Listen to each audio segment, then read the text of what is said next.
Hi, I'm Lori Minns. I'm an assistant professor at the University of Montana. I teach in the Division of Biological Sciences. I'm also a spouse of a patient who was diagnosed with glioblastoma 14 months ago now. 14 months. Yeah, Wow. that's like a long time. It is a long time. I'm Marianne Sontag, and I teach at the University of Montana in the School of Social Work. Today we're going to talk about loss, and there are a lot of losses associated with a diagnosis like this. I was thinking that sometimes when people just ask us, like, what have we lost? It's hard to come up with, maybe we can think of the big ones, but we don't always think of the small ones, and those are really important too. So instead, I want to ask you, and I would ask anyone that we're speaking with or talking to, what's changed? What hasn't changed?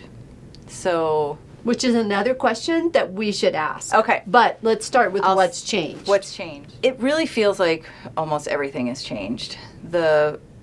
Beginning with that first diagnosis, the diagnosis came in June of 2019, and the kids were just getting finished with school, and we had summer travel plans, and I just started a small business that would take me to different farmers markets and things like that, and I was really looking forward to it. I think we were about 6 weeks into the session, like the season for that, and everything just stopped in its tracks. The travel plans were out because we had to go to, my husband needed surgery, and then he had to go to get radiation, and which is a 5-day-a-week, 6-week-long commitment. Mm-hmm.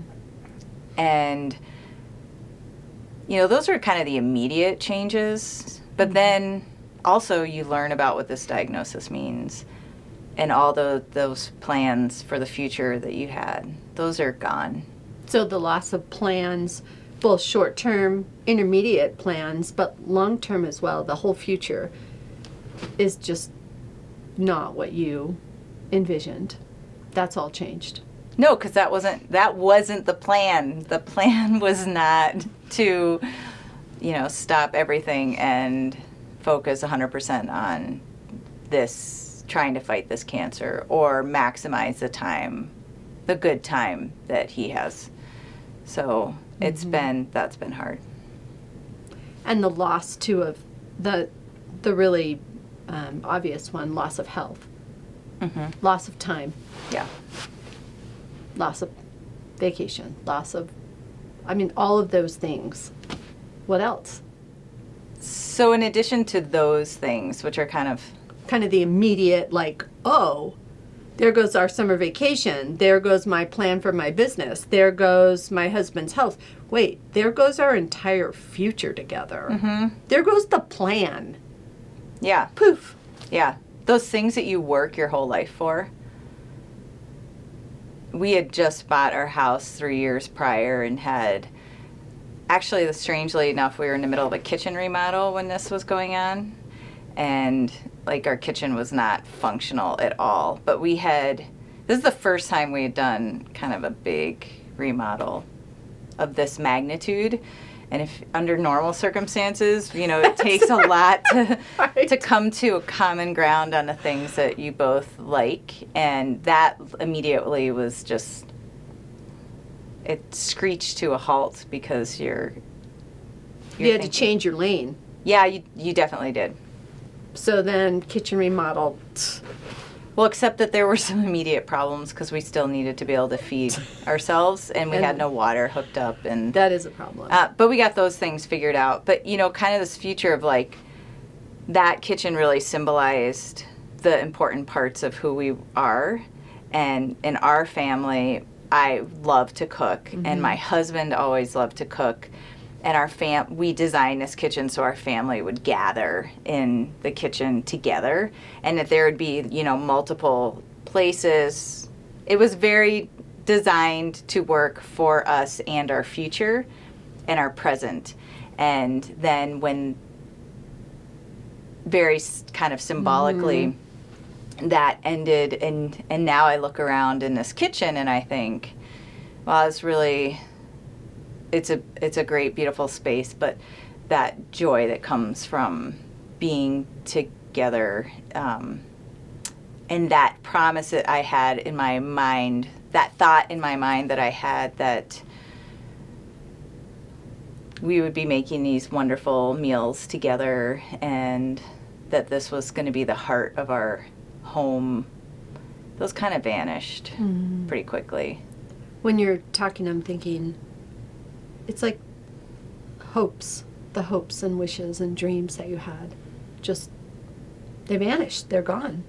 And they changed. They changed, and they're ours together, right? It was really when you're in a relationship with somebody, it's the ultimate collaboration. Doesn't mean it's always easy. It can be hard a lot, but that symbolized this great collaboration in us moving forward into a future that we both were embracing.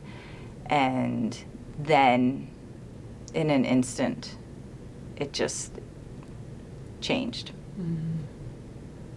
So I still love the kitchen, but other losses that have happened really have to do with like personality changes and behavioral changes, where we can't really even eat together as a family anymore because it's so toxic in our home. That's a bigger loss that I wasn't expecting. Mm-hmm.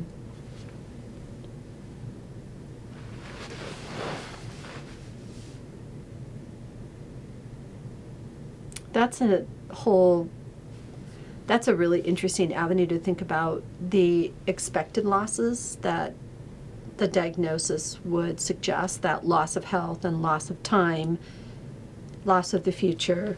But there's these unexpected losses that are going to be different depending on where it's located. Those are hard to anticipate. And the treatment effects as well. So the changes and losses associated with treatment and with the location of the tumor are going to be different for different people, and you don't always know what those are going to be. Yeah, that you often don't, until something strange, something different happens that you weren't expecting, and then that just goes into I guess this is just one more drop in the bucket loss. You mentioned the loss bucket. It just seems like it's full. Should we talk about jelly beans? We should talk jelly bellies, not just jelly. I know jelly bellies are the best ones. So I brought a prop because I like jelly bellies, and Marianne's been to the Jelly Belly factory multiple times. Apparently multiple times. So we have a great love of these Jelly Bellies. And the cool thing about them is they come in so many different flavors. And I think it really represents like the whole diversity of our experiences. So before this, Marianne and I were talking about what our favorite flavors were. And one of my favorite flavors is juicy pear, which I think you probably are okay. She said she likes all the flavors, which I appreciate.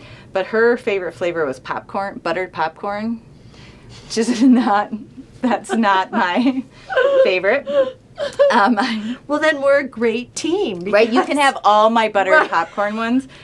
But I was thinking about this because, so there's this game that you can do with Jelly Bellies where they have these special jelly beans that look the same as ones that are really grossly flavored. Like buttered popcorn. Buttered popcorn looks like buttered popcorn. Right. It could taste like buttered popcorn, or you can get Bean Boozled and it could taste like rotting fish. So, but you don't know until you try it, right? So sometimes you're going through your day and you have an interaction with your loved one, and it is the 180 degrees different than what you were expecting based on all that history that you had had before. And it's shocking, and because you pop that jelly belly into your mouth. And that first taste, you're like, this is not what I was expecting. Not buttered popcorn. Not buttered popcorn. Not juicy pear. Not juicy pear. And it's gross. Yeah. And the first time you do it, you're like, ooh, that was not expected. And I don't really like this. But you see, like, in your jar, like, oh, but there are still so many other ones in here that are of my favorite color and maybe my favorite flavor, you hope, that you still have hope that you're going to be able to get that buttered popcorn one again. But the problem is that what I've experienced is that those delicious Jelly Bellies start to get substituted by the grody ones. Or they just get totally depleted. So clearly my favorites are these juicy pears. Maybe you could take or leave the juicy pears, right? So, but when all of my juicy pears get substituted by booger flavor. That's disgusting. Yeah. Some people, little kids like boogers.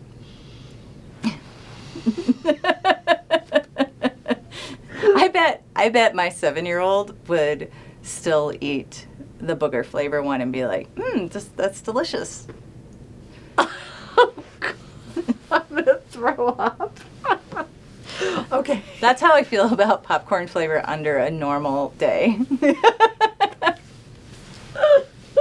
Okay, so in any event, right, now your favorite ones have been substituted. So first it's unexpected. And then then in my experience, it continues to happen because this is now the new normal. Mm-hmm. And I'm a scientist. So if it happens one time, you think, oh, maybe it's a fluke. Right. But you're still hopeful. Sure. And then it happens again and you're like, oh, well. 2 flukes. 2 flukes, totally. And then by the 3rd, 4th time, you just know that that's now the new reality. And then you're grieving for juicy pear because juicy pear is gone. Mm-hmm. And buttered popcorn's gone. And not only are these gone, but in their place is something that is not pleasant. It's gross. It's gross. But, my favorite may not be your favorite, and that also may not be somebody else's favorite. Mm-hmm. And so it's possible that I lose all of my favorites and somebody else doesn't lose any of them. Mm-hmm. And those experiences are both our own experiences and they're valid, but it makes it hard to have a shared experience when they're so different. Mm-hmm.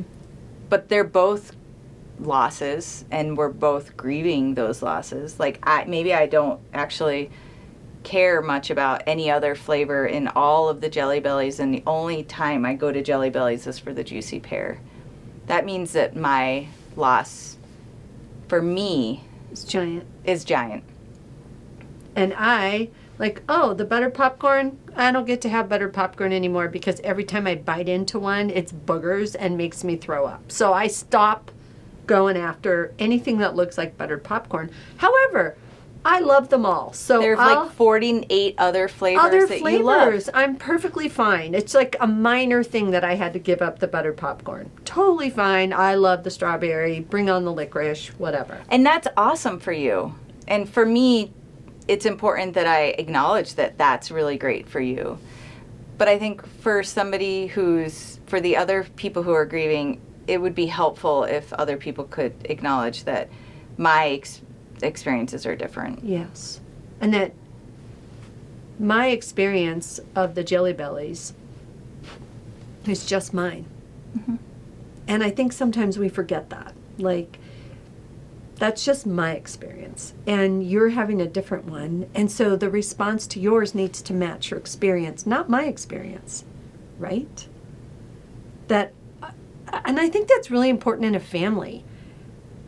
A family member's experience is not how they should respond to other family members. How they should respond is based on the need of the other family member.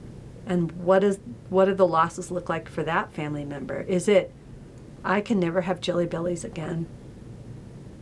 Or is it one flavor out of 49 doesn't work for me anymore. So, big deal.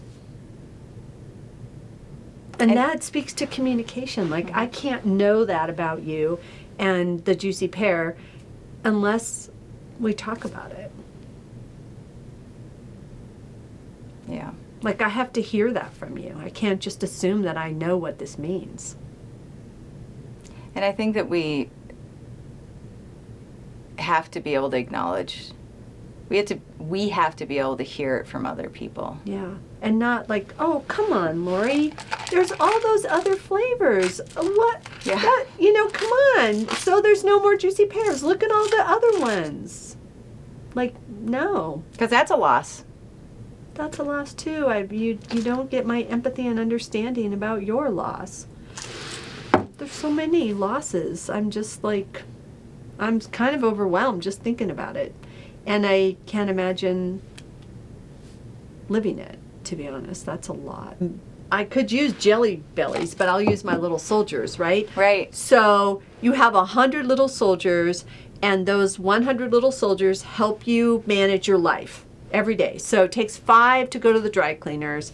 For me, it takes 10 to go to the post office. I do not know why, but this is a true story. So, yeah, I just don't like going to the post office, and I don't know why. I know, it's weird. So, but everybody uses a different amount of little soldiers to do different things. Some things are easy for me and not for you. Right. So at the end of the day, they're all used up. They all go to bed. They wake up in the morning. You start all over.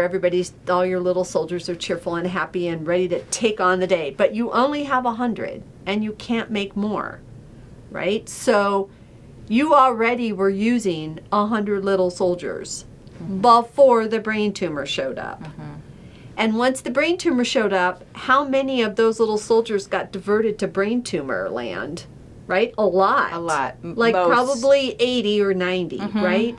So that means you have 10 to 20 to do the rest of normal life. And it's not possible. Like, literally cannot make 20 of whatever you want to call them, little soldiers, do the work of 100. Not possible. You can push it, but yeah, go ahead, see what happens with that. All your little soldiers will be tipped over into sobbing little heaps and getting nothing done. So that requires people to recognize, all right, I cannot do everything I've normally done. I only have 20% of my bandwidth, my resiliency, whatever you want to call it. How are you going to spend it? Because you just can't. Nobody can. So when you were faced with that, how did you deal with the reduced bandwidth, the reduced little soldiers, however you want to call it? Not well. Not enough jelly bellies. Are we going to get to eat these when we're done? Yes. Okay, yes, good. you can eat those. I didn't do well because I'm used to. Because you didn't believe it. I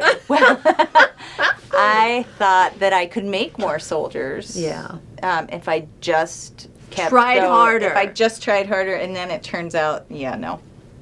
So, trying to be in a place where I could accept help was a big one. Setting things up in ways that I didn't have to coordinate that help was a big With gift the to caring myself. bridge, the schedule. With the communication Yep. piece that we talked about in our first session. And then,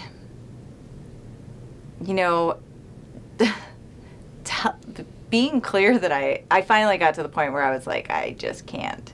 And my own flaw as a human is that I'm not really a super great gauge at how I'm doing. Do you tip over? Until I tip over. So it wasn't really until I got really, really sick after teaching the entire fall semester and also trying to manage my husband's appointments and help us all deal with the cornucopia of symptoms that he has. And then also I had this business that I had started kind of early before the diagnosis that I had been working really hard to get going. And I still did that. And I ended up bedbound with influenza. and then secondary infections, and Surprise! yeah, good. Sorry, your tiny little soldiers rebelled. They did not want anything to do with this. They left me on the battlefield to fend for myself, and it wasn't pretty. And it was over the holidays, like the December holidays and New Year's, and it was terrible. I literally I could not do anything, and I had a fever, and I cried, and a lot. But I couldn't really cry that much because I had so much mucus in my head that it actually ruptured my eardrum. That sounds so pleasant. You give such a great lesson, though, in the danger of exhausting your little soldiers. Well, then how am I supposed to help anybody? Exactly. I couldn't even go to the grocery store. And that was before the COVID thing where, like, I mean, you start thinking about, like, ways to reduce you exposing other people. Like, my husband can't drive, and so I do all the driving in our family. And I was so ill that I was unsafe to drive. So then, it's so you Christmas practiced for the pandemic. I practiced for the pandemic, but I also, like, had no idea how to do any of that stuff. And I remember thinking, I have, like, no food in my house, and I need over-the-counter cold medicine because it was too late. I didn't catch my influenza until it was past the time where I could take antiviral medications because I wasn't really self-aware enough to realize that ship was sinking. I didn't have time for that. And so I remember just being in a really yucky, bad place. Uh-huh. And then saying, I can't. And, when you have children, it turns out holidays are pretty important.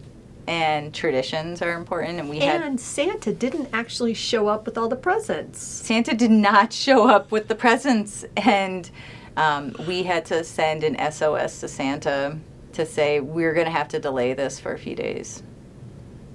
And that was okay. But as a side note, those favorite juicy pear jelly beans had already left the building, and one of those for me was some supportive caring things for me Sure. from my husband, and Yes. so he couldn't help me at all. So he couldn't, like, normally he would make, like a chicken soup or something, or he would just say, oh, I can tell you're really sick. Instead, he told me I ruined the holidays because I was in bed. And by that point, I had no control over anything. And that was just one more of those losses. Mm-hmm. And that's just, and then you feel bad because you're like, well, feel bad is an understatement. You feel really, really awful because I pushed and pushed and pushed and pushed. And then everybody else kind of had to pay for it because once my tiny little soldiers gave up on me and I was left to fend for myself, I was, army crawling across this in a really bad situation. And that has implications too on kids. Sure. My little one, because I was so sick in bed, literally in bed for 2 weeks, she thought I was going to die. Oh.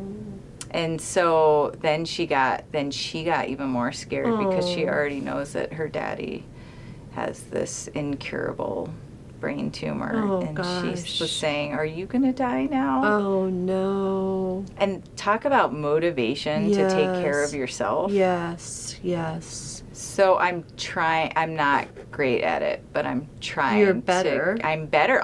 I learn. And you should help, the other people in your family only have 100 tiny little soldiers too. Yes, everybody in the family only has 100, and everybody uses their little soldiers in different ways, right? You probably don't need 10 to go to the post office like I do. No, I don't think so. So I think that's really important when I know that when I am working with a family, I like to remind them that they don't know They don't know how many little soldiers are available. You can't look at somebody and say, oh, they have 15, so I can ask them to do this thing for me. Like, we have to be sensitive to the fact that everybody's using their little soldiers at different rates, and that somebody might be depleted and not have it in them to help us. And we have to be understanding about that, right? Like, yeah. I mean, your loved one who has their glioblastoma, they may spend all of their 100 soldier, or 99 of those soldiers may have been spent by them eating their breakfast. Taking a shower. Taking a shower. Yeah. Or, you know. Or dealing with the side effects of radiation or chemotherapy. There's none left for you. And to have that understanding and expectation helps, because something that can make this all worse is to have unmet expectations or put expectations on people who just simply do not have anything to give.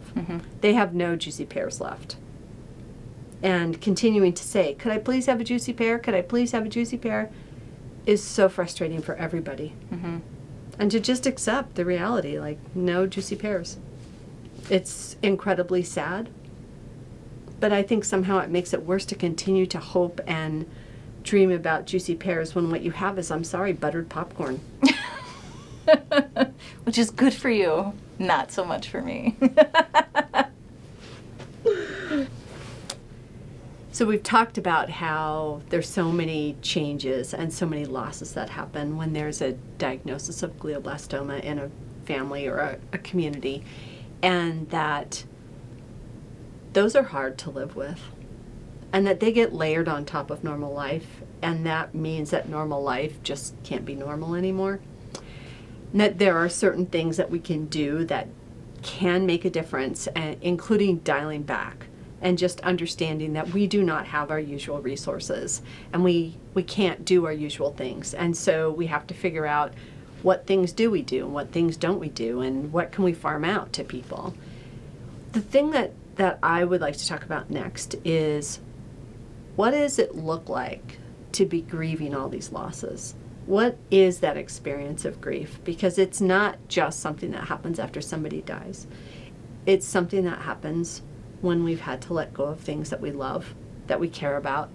And I'm always surprised that even though grief is something that's universal, it's very personal, and we're not always good at recognizing that what we're experiencing is grief. And then what do we do with it?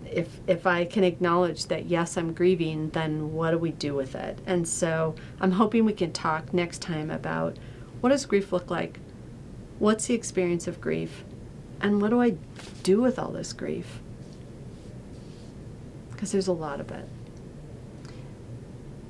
Each loss, you grieve every loss. Every loss. Every single And there's so many losses on this journey. On this journey that you didn't want to go on. I mean, I think that's the thing. Like, even things that are happy losses, like you move in with someone you love. Like, think of all the things you lose.